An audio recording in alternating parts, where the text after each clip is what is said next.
Mỗi khi nhắc về dòng game chiến thuật thời gian thực, không phải là RTS đâu, chắc chắn anh em game thủ đều nhớ đến cái tên Commandos. Một tựa game mà chỉ cần nhắc đến thôi, người ta sẽ nghĩ ngay tới một thể loại game với độ khó kinh dị, cùng độ gây nghiện không hề kém cạnh bất cứ ai. Chưa chơi thì thôi, chỉ đã từng một lần thử qua con game này sẽ khó mà dứt ra được cho đến khi game thủ phá đảo trò chơi thành công. Tuy rằng Commandos có tất cả 5 phần, nhưng anh em game thủ Việt Nam lại quen thuộc với Commandos 2, Man of Courage vì đồ họa đẹp, lối chơi hấp dẫn. Bản thân phần 2 cũng là phần được đánh giá là hay nhất của cả series, nên video lần này Mi Game sẽ phân tích về những sự kiện và địa điểm có thật trong phần 2 thôi nhé. Bối cảnh của Commandos được đặt vào Thế chiến thứ hai, nên những nhiệm vụ trong game đều dựa trên những sự kiện có thật ở ngoài đời, hư cấu thêm chút mắm muối để khỏi bị người ta đòi bản quyền đấy mà. Mốc thời gian của Commandos 2 diễn ra từ năm 1940 tới năm 1945 ở hai chiến trường chính, mặt trận phía Tây đối đầu với Đức Quốc xã và chiến tranh Thái Bình Dương đối đầu với phát xít Nhật. Dù có xa cách về mặt địa lý, nhưng những nhiệm vụ trong game có sự liên quan với nhau một cách mật thiết. Một điều thú vị nữa là trong game có sự xuất hiện của một địa danh của Việt Nam, mà từ từ để Mi Game kể cho mà nghe.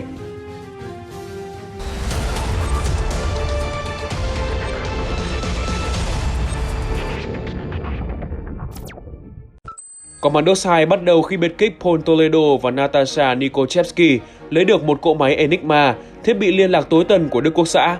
Cho những ai chưa biết thì Enigma là một thiết bị dùng để mã hóa toàn bộ thông tin liên lạc của quân phát xít Đức bằng một hệ thống mã hóa cực kỳ phức tạp, thay đổi theo ngày và biến số gần như vô hạn. Trên thực tế, quân đội đồng minh đã phải vô cùng vất vả để có thể giải mã được Enigma nhằm giành được lợi thế trong trận chiến.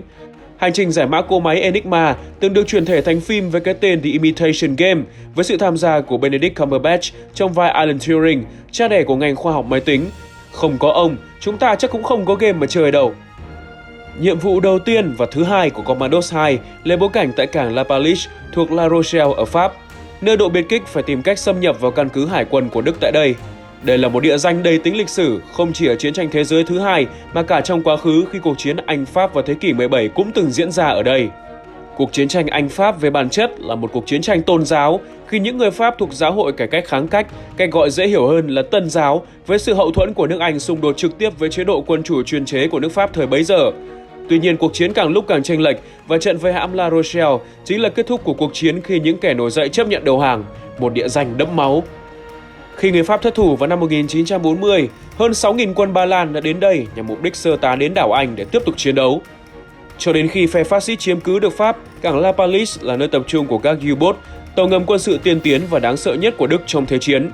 Với những tàu ngầm này, người Đức đã nổi danh với chiến thuật bầy sói gây thiệt hại khủng khiếp cho quân đồng minh, và cũng là lý do cho cái tên của nhiệm vụ này, Knights of the Wolves.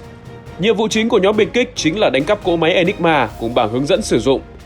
Sau đó, chúng ta ngay lập tức đến với nhiệm vụ thứ hai, Das Boot, Silent Killers, để giải cứu các lính thủy quân bị bắt tại đây. Ngoài nhiệm vụ giải cứu ra, game thủ có lấy đi một chiếc U-boat tối tân của địch và có thể gây thêm thiệt hại cho căn cứ của địch càng nhiều càng tốt. Căn cứ hải quân của Đức luôn được xem là một pháo đài vô cùng kiên cố, với sự phức tạp trong cấu trúc cũng như lượng quân canh phòng được bố trí dày đặc. Do đó, đây là một lực lượng đòi hỏi nhiều kỹ năng mà chỉ việc nhìn người khác chơi thôi cũng đã chóng cả mặt, chứ đừng nói gì đến việc trực tiếp trải nghiệm. Khi đã hoàn thành nhiệm vụ tại Pháp, Commandos 2 đưa ta đến Bắc Cực để chiếm đánh cắp thêm một cỗ máy Enigma nữa. Nhiệm vụ này có liên quan trực tiếp tới hai nhiệm vụ đầu tiên, khi mà phương tiện di chuyển của quân đồng minh để đến với căn cứ quân sự của địch chính là chiếc U-boat mà chúng ta cướp được. Theo như một số tài liệu ghi chép lại, Hitler luôn có hứng thú với hai cực của trái đất, nơi được xem là có vị trí chiến lược trong kế hoạch chinh phục thế giới của Đức Quốc xã. Khu căn cứ xuất hiện trong Commandos 2 rất có thể là khu Treasure Hunter, tọa lạc tại đảo Alexandra Land, gần Bắc Cực. Khu căn cứ này được cho là xây dựng từ năm 1942, ngay sau khi Hitler xâm chiếm nước Nga. Trước khi Thế chiến nổ ra, người Đức đã có những kế hoạch ở hai vùng đất lạnh nhất thế giới này. Khu căn cứ quân sự kể trên trước kia cũng được sử dụng như một trạm thời tiết chiến thuật. Khi Thế chiến thứ hai nổ ra, nơi này càng đặc biệt quan trọng khi những báo cáo thời tiết ở đấy giúp Đức rất nhiều trong việc triển khai chiến dịch quân sự và di chuyển. Thế nhưng tới năm 1944, khu vực này bị bỏ hoang sau khi các nhà khoa học ở đây bị nhiễm độc vì ăn thịt gấu Bắc Cực. Đúng nghĩa là đặc sản địa phương không phải là dễ ăn, thế là cả đám rời đi, để lại nơi này thành một khu quân sự ma. Sau khi chiến tranh kết thúc, khu quân sự này bị bỏ hoang và chỉ nổi lên trở lại trong chiến tranh lạnh. Vì Bắc Cực sở hữu nguồn khoáng sản dồi dào, nên nước nào nắm giữ lấy hòn đảo và khu quân sự này sẽ là lợi thế cực lớn cho nước đó trong việc khai thác nguồn tài nguyên này. Hiện nay, Liên bang Nga đang là nước sở hữu hòn đảo này và họ cũng đang ráo riết xây dựng căn cứ quân sự thường trực trên đó. Chán chê các nhiệm vụ ở phía Tây lạnh lẽo, Commandos 2 lại đưa chúng ta đến khu vực Đông Nam Á đầy nắng và gió, nơi mà đồng minh của Đức là Nhật đang bành trướng ở đây trong những nhiệm vụ kế tiếp. Đây là một khu vực quan trọng khi đa phần châu Á đang là thuộc địa của các nước đế quốc, là nguồn cung cấp tài nguyên và hân lực lớn cho các nước tham chiến. Thế nên việc tấn công vào khu vực này cũng quan trọng không kém chiến trường chính ở phía Tây. Địa điểm tiếp theo chính là Myanmar, một địa điểm trong khu vực Đông Nam Á. Đây là một chiến dịch nhằm ngăn chặn bước chân của phát xít Nhật trong việc tấn công vào Ấn Độ, lúc đó cũng là một phần thuộc địa của Anh. Như trong lịch sử đã ghi, Miến Điện, tên cũ của Myanmar, lúc đó là thuộc địa của Anh tại Đông Nam Á và được xem là một phần của Ấn Độ thuộc Anh. Việc chiếm được Miến Điện là kế hoạch chiến lược Nhật Bản tại Đông Nam Á, bởi vì nếu họ thắng, họ sẽ hất cẳng Anh và Pháp ra khỏi đây để tiện đường chiếm luôn cả Ấn Độ. Ngược lại thì Nhật Bản sẽ mất toàn bộ đạo quân Nam phương của mình. Và Nhật Bản bước đầu đã thành công khi họ chiến thắng quân đồng minh và chiếm cứ những vị trí quan trọng tại Miến Điện vào những năm 1942, 1943. Lúc này, quân Nhật đã xâm lược thành công Singapore, Hồng Kông, Philippines và Thái Lan nên chúng sử dụng cả quân thuộc địa, những người đã quen thuộc với khí hậu khô nóng ở đây và giành được thắng lợi bước đầu. Thế nhưng, tình hình đã thay đổi 180 độ khi quân đồng minh chiến thắng quân Trục vào năm 1944, từ đó dần lấy lại thế trận và giành chiến thắng chung cuộc. Đây là chiến thắng rất quan trọng vì Nhật đã tổn thất vô cùng nặng nề ở mặt trận này, thúc đẩy đến việc thất bại của Nhật ở các chiến trường khác. Nếu target Burma là chiến trường chính ở Myanmar thì Bridge on the River Kwai lại là một cuộc chiến với quân đội Thái Lan. Thực tế, nhiệm vụ này lấy cảm hứng từ một bộ phim điện ảnh cùng tên được ra mắt vào năm 1957. Bộ phim này nói về cảnh những tù binh đồng minh bị phát xít Nhật buộc xây tuyến đường sắt Miến Điện. Những người lính Anh phe đồng minh bị bắt giữ dưới sự chỉ huy của tướng Nicholson đã đầu hàng quân Nhật, thế nhưng ông và quân của mình không hề đánh mất đi phẩm giá của người lính. Ông đã quyết định xây một cây cầu thật kiên cố để chứng minh cho phát xít Nhật thấy rằng họ có thể làm tốt hơn chúng rất nhiều. Tuy nhiên, cây cầu này tồn tại sẽ vô cùng nguy hiểm nên quân Anh đã phải phái nhóm 4 người đi phá hoại con cầu qua sông Kwai này. Nói đến đây chắc anh em cũng biết 4 người ấy là ai rồi nhở? Cuộc tấn công kế tiếp của nhóm biệt kích phe đồng minh chính là hòn đảo Guadalcanal trong Mission The Gun of Saivo Island. Trận này trong lịch sử phe đồng minh gọi là trận Watchtower. Trận này diễn ra từ ngày 7 tháng 8 năm 1942 đến ngày 9 tháng 2 năm 1943 trên hòn đảo Guadalcanal và cả các khu vực phụ cận quần đảo Solomon của châu Úc. Đây là đòn phản công của quân đồng minh tại mặt trận Thái Bình Dương sau một khoảng thời gian phải phòng thủ trước các cuộc tấn công của Nhật. Đây là một trận chiến vô cùng ác liệt trên cả bộ, trên biển và cả trên không.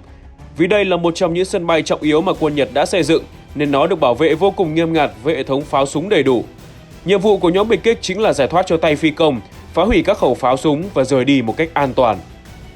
Và đây, cuối cùng cũng đã đến màn chơi có liên quan đến Việt Nam mà Mi-game đã nói lúc đầu, The Giant in Hải Phòng. Được lấy bối cảnh là thành phố Hải Phòng, nhưng Commandos 2 lại cho nó là thành phố của Trung Quốc. Thật là giận hết sức giận. Nhiệm vụ của màn chơi này là phá hoại tàu sân bay Shinano của Nhật. Shinano, tàu ngầm được đế quốc Nhật sử dụng trong Thế chiến thứ hai, được đặt tên theo tỉnh Shinano, một tỉnh cũ tại Nhật Bản. Con tàu này ban đầu được chế tạo như là siêu thiết giáp hạm trong lớp tàu Yamato. Ông nào mà chơi Kantai hay Azure lên chắc hẳn cũng biết lớp tàu Yamato như thế nào rồi nhở, tôi không cần giải thích thêm nữa. Tàu có trọng tải tiêu chuẩn 68.059 tấn, có độ dài 266,1 m và ngang dài 40 m. Với sức chứa lớn như vậy, tàu Shinano có thể vận chuyển 47 máy bay chiến đấu và tối đa là 120 máy bay. Một tuyệt tác thực sự của Nhật Bản trong chiến tranh thế giới thứ hai, tuy nhiên tuyệt tác thôi, chứ có đem lại được kết quả không thì lại khác nhau hoàn toàn. Tàu sân bay Shinano hạ thủy vào ngày 5 tháng 10 năm 1944 và chính thức đưa vào hoạt động vào ngày 19 tháng 11 năm 1944. Ngày 28 tháng 11 cùng năm, con tàu được điều đến Kure với 3 chiếc tàu khu trục hộ tống. Shinano được kỳ vọng là sự thay đổi tình thế của Nhật vào thời điểm đó khi liên tục thất bại ở các mặt trận khác nhau. Vậy mà khi mà sự hiệu quả của tàu máy bay này chưa được cụ thể hóa, nó đã bị đánh chìm bởi tàu ngầm của quân đồng minh. Chiếc tàu ngầm đã hủy diệt Shinano chính là chiếc USS Archer Fish, tàu ngầm chiến đấu của Mỹ. Dẫu vậy, đánh chìm tàu Shinano không hẳn chỉ là do hỏa lực của địch, mà bản thân nó cũng ẩn chứa nhiều vấn đề. Con tàu đang gặp những trục trặc về kỹ thuật, mà thực ra thì nó còn không được phép hạ thủy vào thời điểm đó. Tuy nhiên do tham vọng quá lớn, người Nhật đã tự mình đánh mất hy vọng của chính mình. Đến nay, Shinano vẫn là chiếc tàu lớn nhất bị tàu ngầm đánh chìm. Còn trong game, chúng ta lại chỉ tìm cách phá hoại con tàu huyền thoại này từ bên trong mà thôi. Nghe vẫn nhẹ nhàng chán so với hiện thực nhỉ? Mi-game vẫn còn cay vụ Hải Phòng lắm. Quay lại mặt trận phía Tây sau khi phá hoại trước Shinano, nhiệm vụ tiếp theo của Commandos 2 chính là giải cứu binh nhì Smith. Nhiệm vụ này được phỏng theo bộ phim Giải cứu binh nhì Ryan, được sản xuất vào năm 1998. Commandos 2 được lấy cảm hứng từ rất nhiều bộ phim về chiến tranh, thế nên nhiều nhiệm vụ được đặt tên dựa trên nhiều bộ phim nổi tiếng. Ngoài hai nhiệm vụ là The Bridge on the River Kwai và Saving Private Smith thì chúng ta cũng có Das Boot, Silent Killers dựa trên bộ phim chiến tranh của Tây Đức Das Boot, Guns of Savo Island thì dựa trên The Gun of the Navarone. Nhìn chung, Commandos 2 vay mượn rất nhiều cảm hứng từ các nguồn khác nhau để tạo nên chất riêng của mình và họ thành công rõ rệt. Ở nhiệm vụ này, cả phim và game đều lấy cảm hứng từ trận Normandy, một trận cực kỳ quan trọng ở phần cuối của Thế chiến thứ hai. Trận Normandy còn được gọi là trận chiến vì nước Pháp khi mà 150.000 quân lính của phe đồng minh đổ bộ vào bờ biển Normandy của Pháp, lúc này đang bị Đức chiếm đóng. Sau nhiều ngày chiến đấu, họ đã giành thắng lợi tại đây để lùi Đức Quốc xã ra khỏi Normandy và tạo tiền đề cho cuộc tấn công giải phóng thủ đô Paris sau này. Nếu ai đã từng xem qua phim thì sẽ thấy cuộc chiến ở đây khốc liệt đến như thế nào. Tuy vậy trong Commandos thì chúng ta lại không trực tiếp tham gia vào trận đánh đó. Nhiệm vụ giải cứu binh nhì Smith được diễn ra tại cảng Cherbourg, một cảng được bố trí hệ thống phòng thủ kiên cố nhất của Đức Quốc xã. Khi quân đồng minh tiến vào Pháp, thực ra chính là họ e ngại quân lực của đối phương tại cảng này nên mới chọn một nơi mỏng hơn là Normandy. Đúng là việc khó anh em mình mới làm, chứ việc dễ quá thì làm gì đúng không nhỉ? Nếu còn chưa đủ khó thì Commandos 2 lại giao nhiệm vụ đi cứu một thành viên của đội biệt kích đang bị giam giữ tại nhà thờ Kodis tại Đức. Trước đây, Kodis là một tòa lâu đài cổ kính nhưng trong chiến tranh thế giới thứ hai thì được quân Pháp tận dụng để làm nhà giam tù binh chiến tranh. Người Đức tự hào đây chính là pháo đài chống vượt ngục danh tiếng của họ. Tọa lạc tại một vách đá thẳng đứng cao 75 m với những bức tường cao chót vót và chế độ canh phòng nghiêm ngặt. Kodis là nơi giam giữ những nhân vật sừng sỏ và quan trọng nhất của phe đồng minh. Dù cho trong số tù binh này không ít người đã từng trốn tù vài lần, nhưng từ xưa đến nay chỉ có một trường hợp duy nhất thoát được khỏi Kodis mà thôi. Và đó là trường hợp của Alain Leray, tướng chỉ huy lực lượng bộ binh trên núi của lục quân Pháp. Pha vượt ngục của ông được xem là kinh điển và ấn tượng nhất trong lịch sử Kodis, với đây được coi là một nơi mà con kiến cũng không thể chui lọt. Có lẽ chính pha vượt ngục ấn tượng của tướng Alain đã tạo cảm hứng cho Commandos 2 tạo ra nhiệm vụ này để chúng ta đi giải cứu Toledo, một thành viên của đội biệt kích với mật danh là The Thief. Theo lịch sử, tới đây là khúc gần kết thúc cuộc chiến rồi đấy, nên nhiệm vụ cuối cùng chính là thành phố Paris hoa lệ rồi. Nhiệm vụ của nhóm biệt kích chính là phòng chống kẻ thù đặt bom phá hủy những công trình quan trọng của Paris. Đây cũng là nhiệm vụ duy nhất trong cả chuỗi nhiệm vụ chúng ta được cưỡi xe tăng đi vòng vòng luôn đấy. Thực ra nhiệm vụ này không có chút gì liên quan tới lịch sử hết, nếu có thì chắc chỉ dính tới trận Paris khi quân đồng minh tiến vào giải phóng thủ đô nước Pháp và kết thúc chiến tranh. Đó là cái kết của nước Đức Quốc xã và phe phát xít khi đã không còn cơ hội để lật ngược tình thế nữa. Nếu như Nhật Bản càng xa lầy ở khu vực châu Á thì Đức cũng chả khá khẩm hơn. Thất bại chính là điều tất yếu phải đến mà thôi. Và nhiệm vụ tại Paris này cũng chính là cái kết của Commandos 2. Vậy là Mi Game đã liệt kê những sự kiện lịch sử có thật ngoài đời trong Commandos 2. Liệu anh em có biết được bao nhiêu trong những sự kiện dưới đây và nhiệm vụ nào mấy bạn cảm thấy khó nhất? Hãy comment dưới đây cho tụi mình biết nhé. Nếu thấy video này hay và bổ ích, đừng quên nhấn like, share cũng như subscribe cho kênh Mi Game. Và nếu các bạn muốn tụi mình phân tích tiếp câu chuyện của bất kỳ tựa game nào, đừng ngại ngần mà hãy để lại comment cho tụi mình biết. Còn bây giờ, xin chào và hẹn gặp lại trong các video tiếp theo.